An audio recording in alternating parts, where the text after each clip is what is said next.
Ben 3 hafta önce ziyaret ettim Silivri'yi. Orada 15 arkadaşımızı ziyaret ettim. Tek tek görüştüm. Can Atalay'ı da gördüm tabii. Hepinize selamları, sevgisi var. Hepsinin, Ekrem İmamoğlu'nun, herkesin selamı.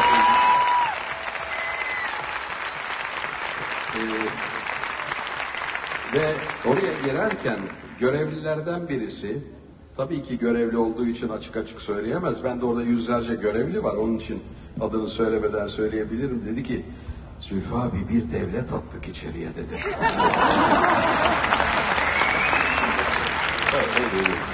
Belki gelecek hükümet orada mı yatıyor? Getireceğiz zaten öyle ya da böyle. Kanalımıza destek olmak için lütfen abone olun.